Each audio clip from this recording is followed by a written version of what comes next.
Hello guys, कैसे हो आप सभी। आई होप सभी अच्छे होंगे और आपकी तैयारी एकदम परफेक्ट तरीके से होगी। तो गाइस देखो, आज हम बात करेंगे एसबीआई क्लर्क मेंस के जो आपका एग्जाम हुआ था ना आज, उसके बारे में बात करेंगे गाइस।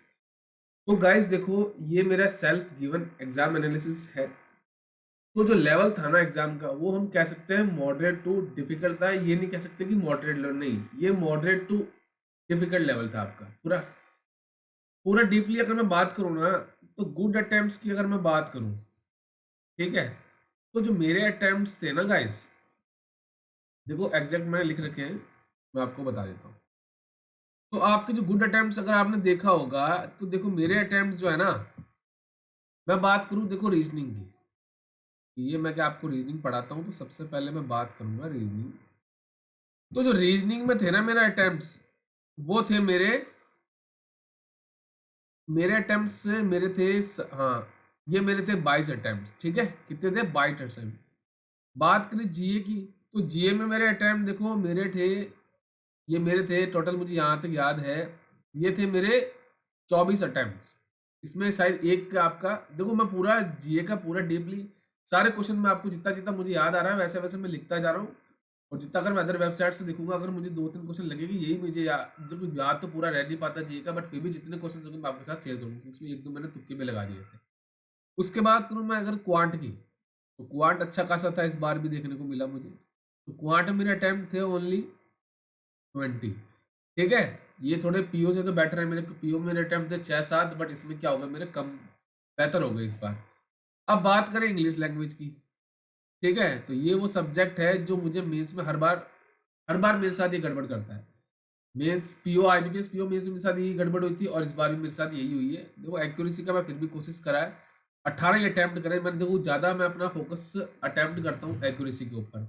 अनवांटेड साउंड होते कृपा करके इग्नोर कर। तो कितने हो गए आपके, देखो ये हो गए 14, दो दो चार दो 6 7 8। ठीक है, तो ये मेरे अटेम्प्ट हैं। मैंने अपनी एक्यूरेसी को बिल्कुल परफेक्ट करके चला है, क्योंकि इंग्लिश एक तो यहाँ पे गड़बड़ हो गई मेरी एक्यूरेसी, एक दो क्वेश्चन मैंने 50% में उसका श्योर था, पर फिर भी मैंने लगा दिया है। और उसके बाद आते हैं हम इंग्लिश में, तो इसमें मेरे एक दो क्वेश्चन गलत हो गए हैं guys, ठीक है। तो ओवरऑल अटेम्प्ट की बात करें तो 84 मेरे अटेम्प्ट्स है। एक्यूरेसी अच्छी रही तो क्या पता हो भी सकता है, अगर एक्यूरेसी खराब हो गई मेरी तो। बट इंग्लिश में ऐसा ही है, हर बार मेरे साथ कुछ ना कुछ प्रॉब्लम हो ही जाती है guys, ठीक है। अब ओवरऑल और बात करूँ ना मैं, तो ओवरऑल अगर इंग्लिश की बात करें तो 40 में से जो बच्चों के अटेम्प्ट है वो है 22 से लेके 24 तक। इसका लेवल क्या था आपका? मॉडरेट लेवल का था। क्वांट की बात करें तो 50 में से 20 से लेके 22 अटेम्प्ट हो रहे हैं, डिफिकल्ट मॉडरेट टू डिफिकल्ट इसका लेवल था। बात करें रीजनिंग में 50 में से इसके 21 से लेके 23 तक है, मॉडरेट टू डिफिकल्ट है। ये देखो आपका हर स्टेट में क्या होगी इसकी सेक्स, या हर स्टेट वाइज इसकी कट ऑफ जाएगी। तो आप ऐसा मत सोचना कि इतने अटेम्प्ट है, तो मैं उसका बता रहा हूँ कि जो इस रेंज में जो कट ऑफ जाती है, अगर किसी स्टेट की ऐसी, जैसे राजस्थान हो गया, हरियाणा हो गया, यूपी हो गया, पंजाब हो गया, ये ऐसे स्टेट्स हैं जहाँ कट ऑफ क्या होती है आपकी हाई जाती है, तो वहाँ अटक के अटेम्प्ट्स क्या होंगे, वेरी हो जाएंगे अलग अलग। जीए की बात करें 50 में से देखो 18 से 20 है, मॉडरेट टू डिफिकल्ट है। ये वो स्टूडेंट है जो मेरे साथ ऑफलाइन, जो मैं ऑफलाइन बच्चों को पढ़ाता हूँ वो बच्चे हैं, और जो हमारा डाटा है टेलीग्राम पे, और जो मेरे जो बच्चों ने क्वांट का इस सब का जो मुझे एनालिसिस दिया है इंस्टाग्राम पे, उस पे बेस्ड मैंने क्या करा, ये डाटा बनाया है। आप ये मत सोचना कि यही नहीं, ये खाली स्टूडेंट बेस्ड डाटा। अगर आपको लगता है कि आपकी स्टेट में कम कट ऑफ जाती है, तो आप अगर 80 भी अटेम्प्ट करके आ रहे हो, बट एक्यूरेसी अगर आपकी परफेक्ट है, डेफिनेटली आपका सिलेक्शन है। बट वहाँ पे आपको देखनी सीट कितनी है, क्योंकि 2 शिफ्ट में एग्जाम हुआ है, तो नॉर्मलाइजेशन तो होगा इसके अंदर, ठीक है। चलिए बढ़ते हैं हम। अब हम बात करते हैं सब्जेक्ट वाइज। सबसे पहले हम रीजनिंग की। तो देखो इसमें एक आया था सिटिंग अरेंजमेंट आपका पैडलर रो, इसमें 16% थे। इजीली आप, अगर मैंने आपको बताया मेंस की कंटेंट अगर मेरा देख के जाते तो आप इजीली आपको एक अप्रोच सीखने को मिलती। और जो लास्ट मैंने 3-4 क्लास ली थी उसमें से अगर आप करके जाते तब भी आपको पता चल जाता क्वेश्चन कैसे आते हैं। उसी प्रकार के क्वेश्चन आए थे। 5 क्वेश्चन यहाँ से आए थे। चाइनीज कोडिंग डिकोडिंग आई, यहाँ से इसके 5 क्वेश्चन आएगा।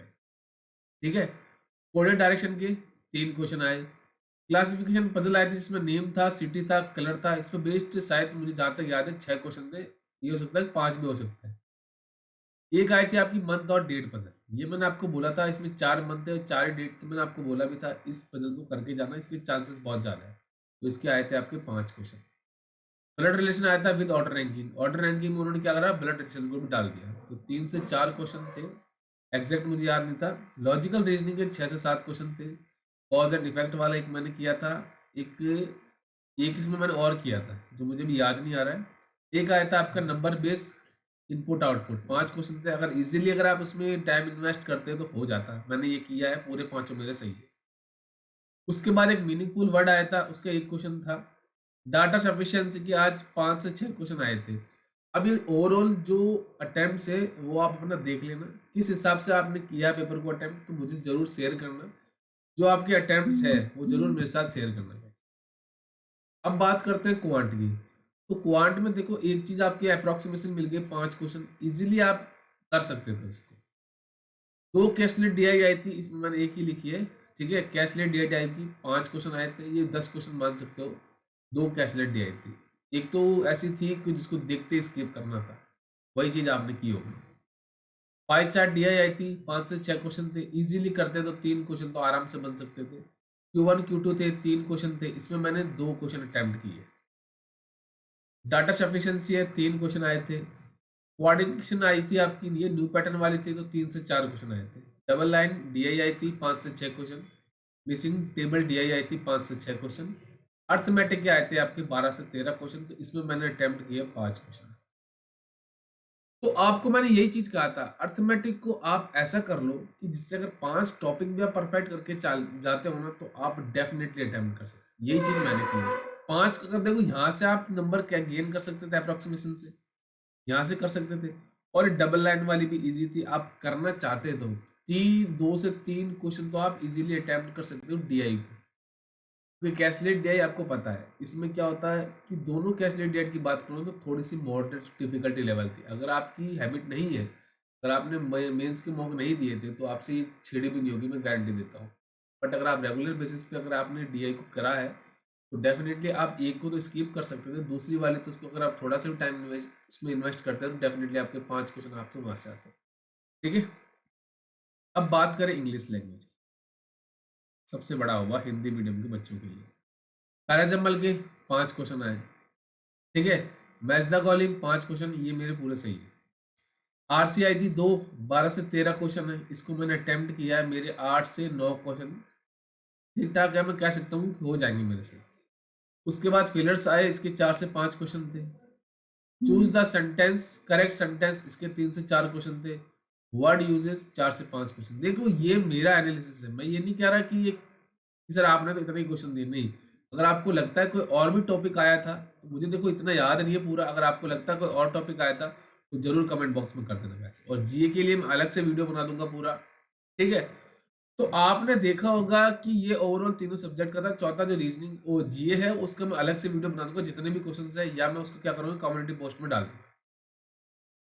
तो अगर आपके गुड अटेम्प्ट्स में अगर बात करूँ, ठीक है, गुड अटेम्प्ट्स की बात करूँ, अगर आपके 80 है, मैं तो कह रहा हूँ 80 प्लस है, ठीक है, और अगर आपके स्टेट की जो कट ऑफ है वो कम जाती है, तो डेफिनेटली आपका कंफर्म सिलेक्शन हो जाएगा। बट उसमें भी क्या है, एक्यूरेसी। अगर एक्यूरेसी आपकी परफेक्ट है तो डेफिनेटली आपका आप एलपीटी की तरफ जा सकते हो। अगर अदर स्टेट वालों ने भरा है, अगर आपका वही स्टेट है, तो डेफिनेटली कोई प्रॉब्लम नहीं, डायरेक्ट आपका ज्वाइनिंग होगी इसके लिए। अब बात करूँ राजस्थान स्टेट की, हरियाणा स्टेट की, पंजाब स्टेट की, यूपी की, और एक दो और स्टेट है जिसमें कट ऑफ क्या होगी आपकी। देखो ये 85 से 95 के बीच में हम इसको बोल सकते हैं। ये ऐसा नहीं है कि कंफर्म है किसी के बीच में जाएगी, नहीं। ये देखो प्रिडिक्शन होता है इसका, ये कंफर्म नहीं कि जो मैं बोल रहा हूँ कि वही आएगी, नहीं। ये एक्सपेक्टेड कट ऑफ होती है जो आपकी क्या होता है, क्योंकि एक तो क्या होता है इसमें वैकेंसी का इम्पैक्ट पड़ता है, ठीक है, ठीक है। उसके बाद बच्चों के अटेम्प्ट्स क्या है, ठीक है। अब 2 शिफ्ट में एग्जाम हुआ है तो नॉर्मलाइजेशन का भी इम्पैक्ट होगा। तो आप ये देख सकते हो कि आपकी स्टेट की कट ऑफ क्या है, लास्ट ईयर से कंपेयर कर सकते हो, वैकेंसी भी कंपेयर करना, क्योंकि लास्ट ईयर किसी स्टेट में ज़्यादा वैकेंसी है तो किसी में कम हो गई गाइस, ठीक है। ये आपका ओवरऑल, अगर आपके अटेम्प्ट्स, अगर मैं सभी की बात करूँ 85 से लेकर 95 में बीच में है, विद एक्यूरेसी, तो डेफिनेटली आपका सिलेक्शन के चांसेस क्या है, हाई हो जाते हैं गाइस, ठीक है। बाकी कोई प्रॉब्लम है तो मुझे कमेंट कर देना, मैसेज कर देना। अगर आपको लगता है कुछ चैनल से सीखा है तो उसको लाइक कर देना, शेयर कर देना, सब्सक्राइब कर देना, और ये बेल आइकन जरूर दबा देना गाइस, ताकि जितने भी क्लासेस के नोटिफिकेशन है टाइम टू टाइम को मिलते रहे गाइस, ठीक है। थैंक यू, मिलते हैं नेक्स्ट क्लास में।